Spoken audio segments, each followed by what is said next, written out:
ఇంకొక విషయం కూడా చెప్తున్నా అధ్యక్ష, మా జిల్లాలో కొంతమంది కాంగ్రెస్ పెద్దలు ఆ రోజు 24 గంటల విద్యుత్ అవసరం లేదు అని చెప్పి పత్రికా స్టేట్మెంట్లు కూడా ఇచ్చారు అధ్యక్ష. పత్రికా స్టేట్మెంట్ చాలా ఉన్నాయి అధ్యక్ష. మేము ఇప్పుడు ఇక్కడ సిద్ధం కాలేదు, తీసుకురాలేదు. తర్వాత మళ్ళీ ఇప్పుడు చర్చ పెడితే అది కూడా తెస్తాం అధ్యక్ష. అంటే 24 గంటలు ఇచ్చినామని చెప్పడానికి అధ్యక్ష, నాకు వేరే ఉద్దేశం లేదు, నేను ఆరోపణ చేయలే, చెప్పిన మాట మాత్రమే అన్నా. 1-2 చోట్ల ధర్నాలు కూడా జరిగినాయి. ఇప్పుడు 24 గంటల విద్యుత్ వద్దు అని చెప్పి కూడా ధర్నాలు కూడా జరిగిన విషయం వాస్తవం అధ్యక్ష. దానికి సంబంధించి కూడా చాలా బయట ఉన్నాయి సార్ సాక్ష్యాలు. అదేవిధంగా వీరే ఒప్పుకున్నారు అధ్యక్ష, విద్యుత్ విషయంలో కాంట్రాక్టెడ్ కెపాసిటీ ఆ రోజు 7,872 ఉంటే ఈరోజు 19,475 ఉన్నదనే విషయాన్ని వారి శ్వేతపత్రంలో చెప్పారు. ఇది 100% వాస్తవం, నేను అంగీకరిస్తూనే ఉన్నా, అందులో సందేహం లేదు. అయితే దాంట్లో వారు చెప్పింది ఏదైతే ఉందో ఉప ముఖ్యమంత్రి గారు, మేము అప్పటికే ప్రారంభించినాం, అవి మీరు పూర్తి చేసిండ్రు అనే మాట చెప్పాను.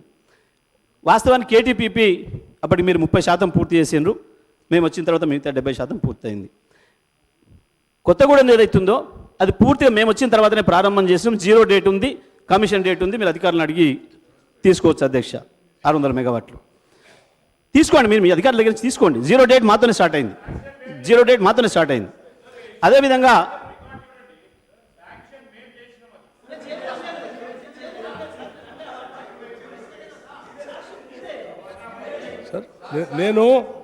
సార్ మీరు కాదండి, నేను చాలా స్పష్టంగా 3 విభాగాలుగా విభజించి చెప్పాను.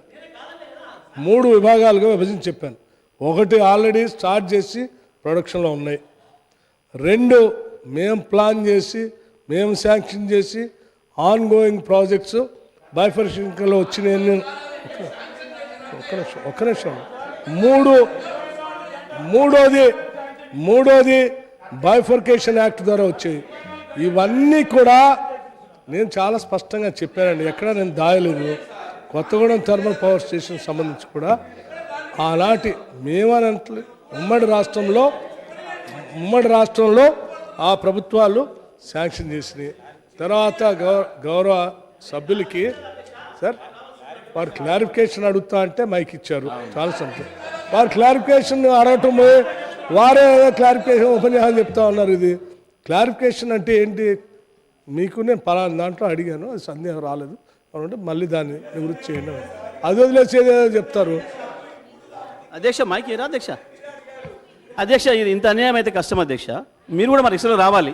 వారు ఎంతసేపు మాట్లాడినా ఒక అక్షరం మేము మాట్లాడలేదు, చిన్న అభ్యంతరం కూడా రాలేదు, కామెంట్లు కూడా రాలేదు. నేనేమైనా తప్పుగా మాట్లాడేట్టు అనిపిస్తే మీరు రికార్డింగ్ తీసేది నన్ను కూర్చోమని చెప్పండి, మీరు ఆదేశించండి, నేను కూర్చుంటా. ఎక్కడైనా ఒక అక్షరం నేను డిబేట్ అయితే మీరు నన్ను కూర్చోమని చెప్పండి, నేను కూర్చుంటా అధ్యక్ష. నాకు వేరే ఏమి ఇబ్బంది లేదు అధ్యక్ష. వీటి మీద కదా వారు మాట్లాడిన దాన్ని నేను మాట్లాడాను. నేను ఇవాళ వాళ్ళు చెప్పింది ఏం చెప్పిండ్రు? ప్రస్తుతం 19,475 ఉంది అని చెప్పిండ్రు. మరి ఇది ఎట్లా వస్తుంది అధ్యక్ష? ఆకాశం నుంచి వస్తుందా? మీరు పెట్టింది చెప్పినా కదా, మీరు చెప్పిన ప్రకారమే 1000 మేము పెట్టినామని చెప్పిండ్రు. దాంట్లో ఎట్లా వచ్చిందో చెప్పిన, నేను స్పష్టంగా చెప్పిన. ప్లీజ్ అందులో డౌట్ ఏముంది అధ్యక్ష? అధ్యక్ష ఆ 3 కూడా మాట్లాడదాం అధ్యక్ష. భద్రాద్రికి సంబంధించి స్పష్టంగా నేను ఉదయమే తమరి ద్వారా పేపర్ కూడా వారికి పంపించిన. బిహెచ్ఎల్ వారు ఒప్పుకున్నాకనే వారు ఏదో బుల్స్ గిల్స్ అన్నారు, ఆ బుల్స్ సంబంధించి మాకేం తెలియదు, సంబంధం లేదు. అది బిహెచ్ఎల్కి వాళ్ళకి సంబంధించిన విషయం. వీరికి ఏమైనా తెలిస్తే బిహెచ్ఎల్ మీద వారు ఏమైనా తీసుకుంటారో చర్యలు వాళ్ళ ఇష్టం, అది మాకేం సంబంధం లేదు అధ్యక్ష. మేము ఇచ్చింది బిహెచ్ఎల్కు స్పష్టంగా కేసు వేసిన మాట వాస్తవం. ఇదే బట్టి గారు, శ్రీధర్ గారు ఇక్కడి నుంచి కూర్చొని చాలాసార్లు దానికి సంబంధించిన విషయాలు మాట్లాడింది వాస్తవం. మేము అక్కడి నుంచి క్లారిఫికేషన్లు ఇచ్చింది కూడా వాస్తవం అధ్యక్ష. ఇవాళ మేము ప్రతిపక్షంగా ఉన్నా మేమే ఇస్తున్నాం, అవాళ ప్రభుత్వ పక్షంగా కూడా మేమే ఇచ్చినాం అధ్యక్ష. ఇదే జానారెడ్డి గారు ఇక్కడ కూర్చొని ఆ రోజు మాట్లాడినప్పుడు వారు ఒక విషయం చెప్పారు అధ్యక్ష. 24 గంటల విద్యుత్తును ప్రకటించబోతున్నామని చెప్పి ఆనాటి మా ముఖ్యమంత్రి గారు చెప్తున్న సందర్భంలో జానారెడ్డి గారు ఒక మాట చెప్పారు, ఇది కనుక జరిగితే ఆశ్చర్యమే అనే మాట వారు చెప్పారు స్పష్టంగా. నేనే తప్పు మాట్లాడతలేను కదా, ఎందుకు తొందర పెడుతున్నాను డిప్యూటీ సీఎం గారు, ఎందుకు అంత తొందర పెడుతున్నారు? నేను ఓపిక విన్నాం కదా మీ అన్ని, ఎందుకంతగా మాట్లాడి రాదని అడగండి మీరు. భద్రాద్రికి సంబంధించి